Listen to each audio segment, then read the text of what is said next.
on Guadalcanal for about 2 months. And they had had some heavy engagements with the Japanese at places like Alligator Creek and Edson's Ridge, also known as Bloody Ridge. And on the 13th and 14th of October, there was a massive Japanese bombardment of Henderson Field that completely wrecked it. And this was to mask a landing of between 3,000 and 4,000 Japanese forces. These Japanese forces were going to be circling around, and they were going to be making the largest assault of the Guadalcanal campaign on Henderson Field from the south. And emerging from this battle was going to be a name that would become legendary in the Marine Corps: John Basilone.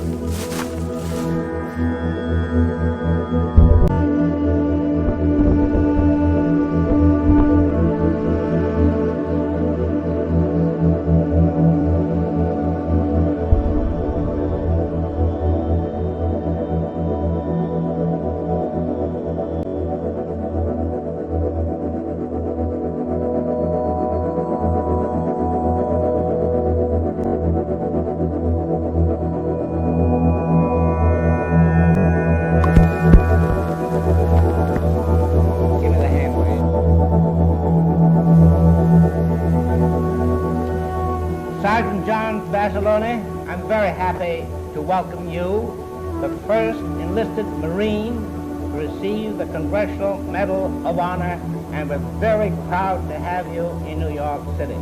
Tell me, Sergeant, are those tough?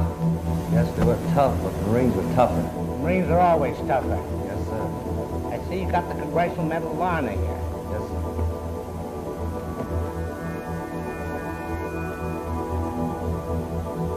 The Congressional Medal of Honor is given only for duty above check.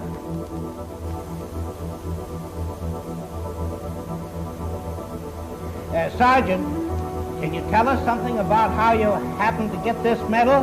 You must have mowed them down. Yes, sir. I was in a good outfit with good men. I just happened to be there, and any man would have done the same in my place. Spoken just like a Marine. In the last episode, we introduced the Battle of Henderson Field, which included a massive assault by the Japanese 2nd Division under General Murayama on the defensive perimeter held by the 1st Battalion of the 7th Marine Regiment under Chesty Puller. The line held by 4 companies of Marines on the night of October 24th extended from the area around Bloody Ridge through the jungles to Coffin Corner. At around 10 p.m., the 1st Battalion of Soji's 230th Regiment, which had likely become detached from the right wing and drifted to the west, stumbled into the perimeter in front of Company A. Meanwhile, the left wing, which was made up of Nassau's 29th Regiment, was closing in on the Marine positions to the west of Company A. Leading the 3rd Battalion of the 29th Regiment was the 11th Company. At approximately 1 a.m. on the 25th, a majority of this company would be cut down along the barbed wire emplacements in front of Company A of the 7th Marines, who had been alerted by the war cry of one of the Japanese soldiers. Following the 11th Company was the 9th Company, which would sheer off to the left, placing them in front of Company C, which included John Basilone's machine gun section.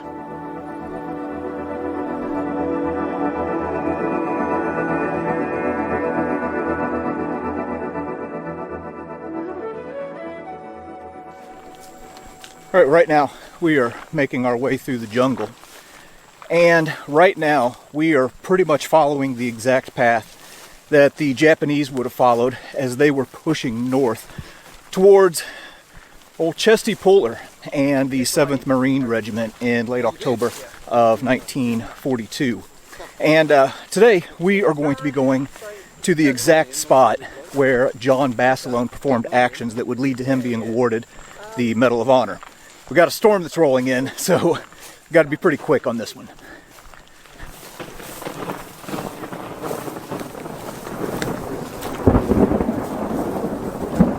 Oh boy. That's sounding a bit treacherous.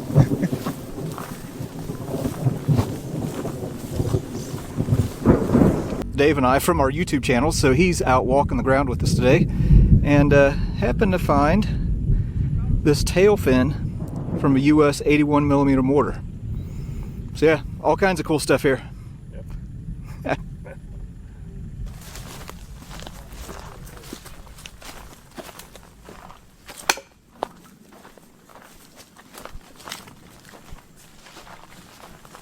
We'll fall in the well.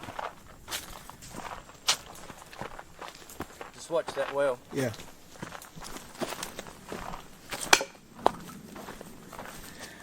Well, we have made our way up to the position where Chesty Puller's Marines were in the Battle of Henderson Field. And as you can see, well, this is not an artillery strike that has tore this ground up. We've got a little bit of deforestation, a little bit of burning, and honestly, coming with that, some loss of the battlefield. So anyway, let me show you a few things here that tells us that we are on the right spot. So here you can see a pigtail that would have held, or would have had barbed wire strung on it. Let me go over here. Okay, here's another one. So this is going to help us kind of follow the line to where we need to go. Looks like here is another one. So Dave said that this is all completely different now from when he was here just not too long ago. So locals are cutting down the trees here in the jungle and burning this off, and are, I guess, going to repurpose it for farmland, something like that. You know, time marches on, and along with that at times we see some loss of the battlefield. Anyway, we're going to dodge in here. So you just imagine this all being jungle. It wouldn't have been wide open like this. We're going to go in and see if we can get a little closer to the Basilone position. All right, so we've been tromping around here, and Phil, what would we find? Looks like a stripper clip for a Japanese or American 30 cal, essentially. Huh. Looks Japanese to me because of the indentation at the bottom where it's held into the clip. See there? See how it's indented? Yeah. Certainly the British rounds weren't indented like that. Not sure about the Americans, but the Japanese were certainly of that nature. That could be like a 7.7, maybe a 6.5. Yeah, right on position behind the wire. All right, now since we have some clearing in the Basilone position, I wanted to step into the jungle here just to give you an idea of what this would have looked like for Basilone and the other Marines of the 7th Regiment who were guarding this position. So, as you can see, I mean, get down low to the ground here, your vision is limited to, I mean, even if I stand up, 30 yards at best. So we're going to have Dave talk about what happened with Basilone here in a second. And as he's telling the story, we found some of the foxholes here in this area. But as he's telling the story, this is kind of what you can envision in your mind, seeing what Basilone would have seen on the night of the attack. Okay, so I've stepped back out on the line now, and here, if you see, there's kind of a depression right here, depression right here. Well, we are looking at some foxholes on the Marine Corps line.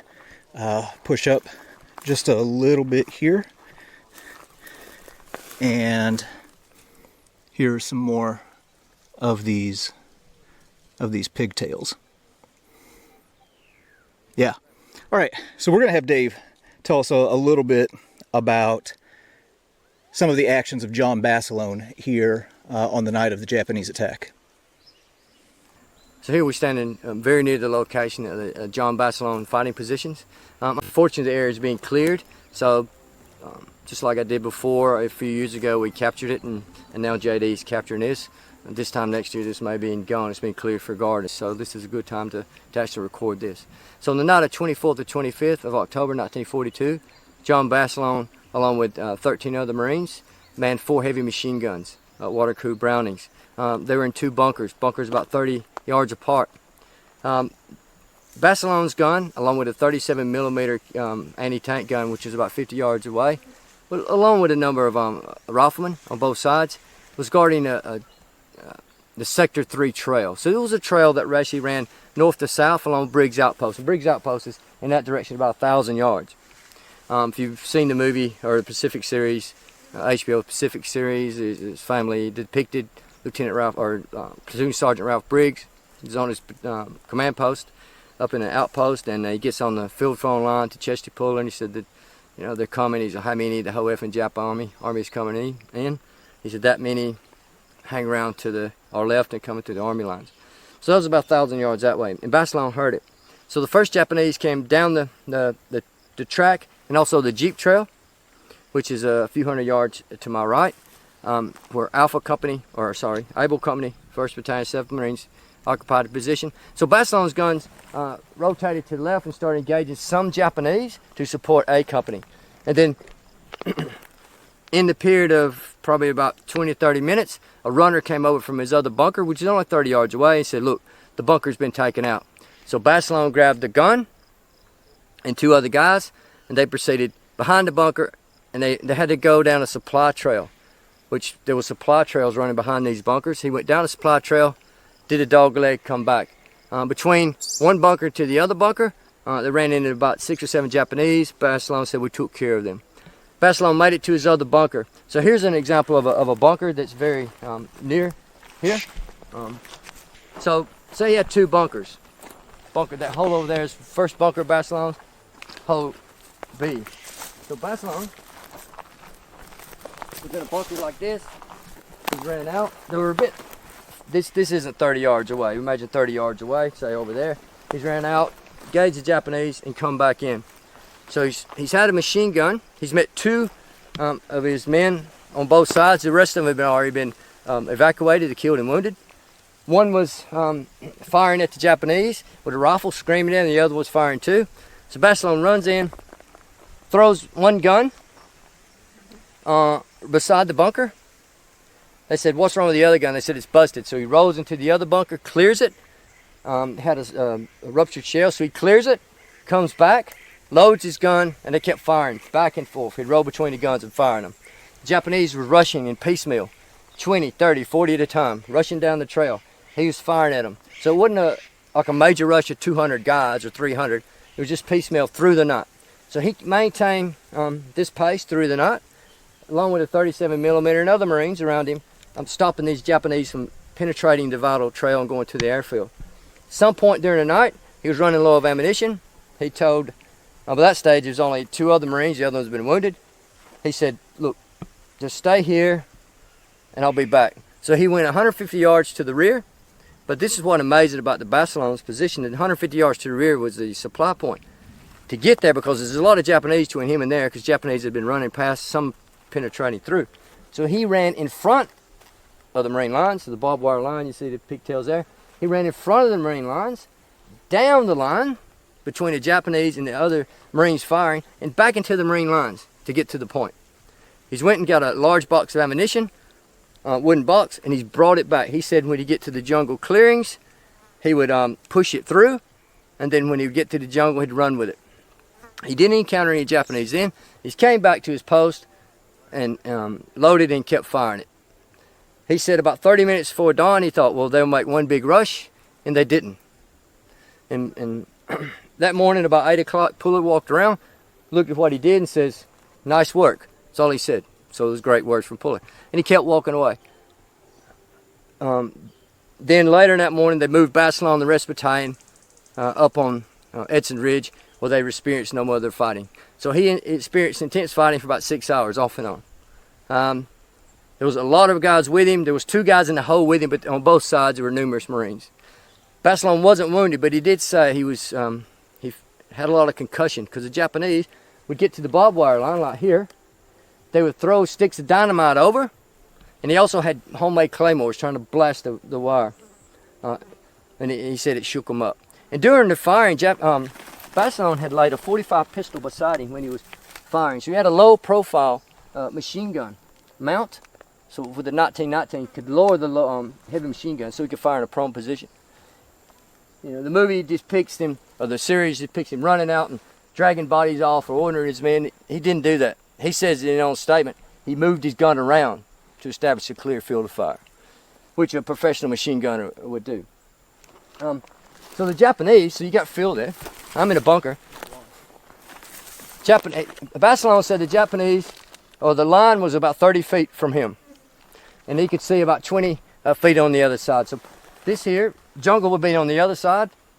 The Marines had a 4-foot high barbed wire line, about 6 foot wide, like an apron, just so the Japanese could hit and hang up on it. The Sector 3 trail was actually covered by a wooden gate, like a, trying to pronounce in French, Chevaux Free or whatever. It's like the Civil War like that, and they had barbed wire on it.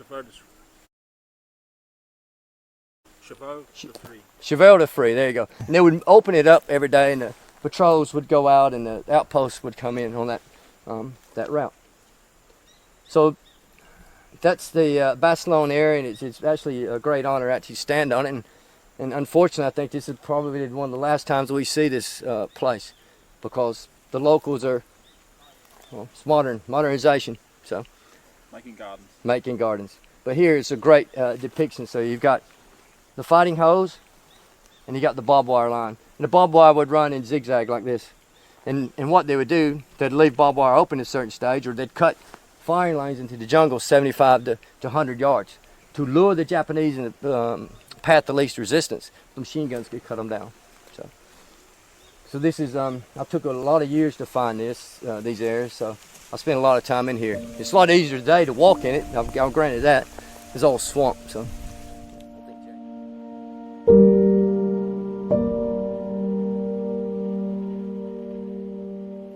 Now, for his actions here at Guadalcanal, John Basilone would be awarded the Medal of Honor. He would end up being pulled out of the Pacific and sent back to the U.S. on a war bond tour. This man was a huge celebrity in the States because he's a Medal of Honor recipient who survived. But after a while, he kind of got tired of that and requested to get back into combat. Went into a training command for a little bit, and then went back into combat at the Battle of Iwo Jima, where unfortunately he was killed in action. But anyway, that was a little bit from the area where John Basilone earned his Medal of Honor.